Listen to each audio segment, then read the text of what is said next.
안녕하십니까. 세종시 문학 집필 공간 필요성 연구를 진행하는 아널스 작가팀의 발표자 오수민입니다. 코로나로 소란했던 지난 1년 동안 저희 팀에게도 다양한 변화의 바람이 불었습니다. 그 변화를 결정하기까지 쉽지 않은 여정이었는데요. 그 과정을 여러분께 들려드리도록 하겠습니다. 발표 순서입니다. 초기 계획과 더 나은 결과를 위해 겪은 시행착오, 다음은 저희가 세운 계획을 바탕으로 진행한 내용들, 마지막으로 그 결과물에 대해 이야기하겠습니다. 앞서 보셨듯이 작가팀의 초기 연구 목표는 세종시 문학 집필 공간 필요성을 조사하고 연구하는 것이었습니다. 이 주제로 연구를 진행하기 위해서는 다양한 자료 수집을 바탕으로 세종특별자치시에 문학 집필 공간이 필요하다는 걸 증명하는 것뿐이었습니다. 무언가 부족하다는 생각에 더 나은 연구 과제를 찾기 시작했습니다. 맨 처음은 용어 정리로 시작했습니다. 문학, 작가, 공간 같은 말은 정의된 용어가 존재합니다. 그러나 문학 집필 공간이라는 것을 새롭게 연구하기 위해서는 저희 팀만의 용어 재정의가 필요하다고 생각했습니다. 이를 통해 향후 연구 내용에 학문적 깊이를 더하기 위함이었죠. 문학, 작가, 공간에 대해서 어떻게 생각하시나요? 저희 팀에서는 다음과 같이 세 단어를 정의했습니다. 문학은 무한 상상의 나래를 펼칠 수 있는 페이지인 만큼 여러 측면에서 단어를 정의했습니다. 작가 역시 누군가에게 영향을 줄 수 있는 존재이므로 여러 방향을 추측할 수 있었습니다. 그에 반해 공간이라는 것은 정의 내리기 무척 어려웠습니다. 여러분에게 공간은 무엇인가요? 단순히 빈 공간? 아니면 무언가 가구를 인테리어링 할 수 있는 곳? 그것도 아니면 휴식의 공간? 공간이라는 존재는 단순하게 보면 많은 정의를 내릴 수 있습니다. 그래서 저희 팀은 지필이라는 단어를 추가로 붙여 단어를 정의해봤습니다. 상상을 통해 이야기를 생산하고 그 이야기를 책상 앞에 앉아 재현 혹은 형상화하는 곳이라고 말이죠. 이때부터 생각의 변화가 찾아왔습니다. 과연 지필 공간을 자세하게 파헤치기 시작한 것이죠.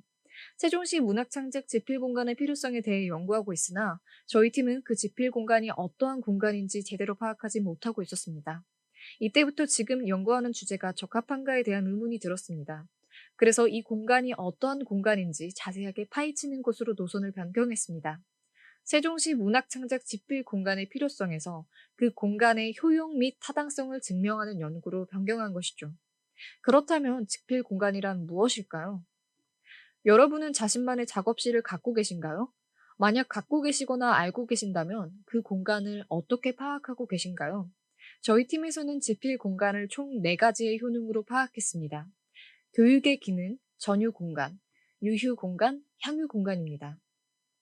여기까지 조사를 마치니 더더욱 주제를 변경해야겠다고 다짐했습니다.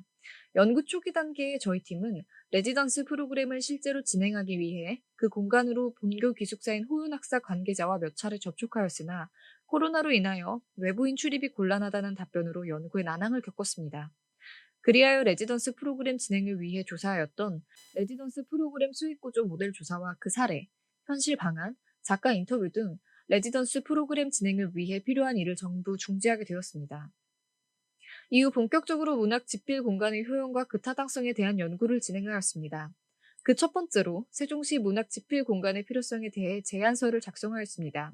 해당 과정을 통해 그동안 연구해왔던 주제를 총정리하는 기반을 다질 수 있었습니다. 다음으로 본교와 세종시의 선례를 조사했습니다.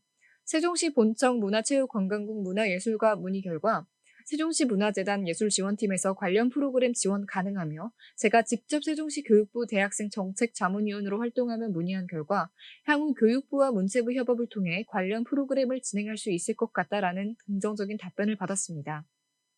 이 외에도 세종시에서는 2019년 세종국제교류 레지던스 프로그램을 2022년까지 완공할 예정이라 밝혔으며 2019년 장국진 미술가의 생가를 활용한 레지던스 프로그램을 진행하였다고 합니다. 해당 프로그램의 경우 초기 예정일보다 사업 추진이 미뤄지게 되었는데 그 이후로 문화에 대한 관심과 입장 부족을 꼽았습니다. 저희 팀은 여기서 문화에 대한 사람들의 관심이 중요하다는 것을 깨닫게 되었습니다. 이후 팀에서는 아널스 프로그램의 일환으로 독서 토론을 진행하였습니다.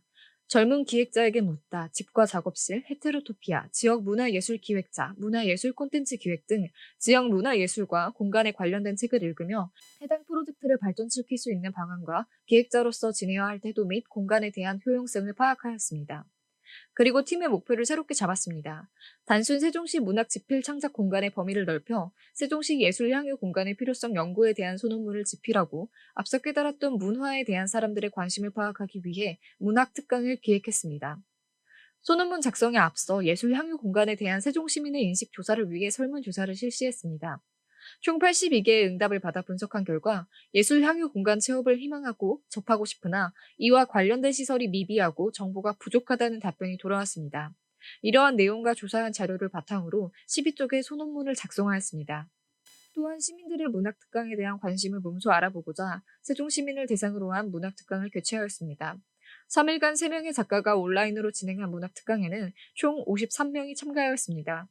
추후 받은 설문 결과 이러한 문학 특강이 앞으로도 지속되었으면 좋겠다고 밝힌 사람이 다수이며 평소 문화예술 프로그램에 관심이 있으나 참여 기회가 부족하여 아쉽다는 평을 얻어냈습니다. 모든 일에는 이유가 있다는 말이 있습니다. 그렇다면 여러분의 문화는 무엇인가요? 삶을 살아오는 동안 단 한 번도 문화를 경험한 적이 없다는 분 계신가요? 주변을 둘러보세요. 책상 위에 놓인 핸드폰, 근처에 있는 이어폰, 책장에 꽂힌 책, 그리고 벽에 붙어 있는 포스터 등 우리 주위에는 생각보다 다양한 문화가 존재합니다. 우리는 아닌 듯 하면서도 문화를 그리고 예술을 갈망하고 있습니다. 감정을 공유하는 생명체이기 때문입니다. 세종시에는 그러한 문화를 풍족하게 누릴 수 있을 만한 공간이 마땅히 존재하지 않습니다. 존재한다고 하여도 매우 한정적인 공간과 다수의 이용층이 누릴 수 있는 위치에 존재하지 않습니다. 우리의 생활 만족도를 위하여 더 많은 시설을 그리고 프로그램을 확충하는 것은 어떨까요? 이상으로 발표 마치겠습니다. 작가팀이었습니다. 감사합니다.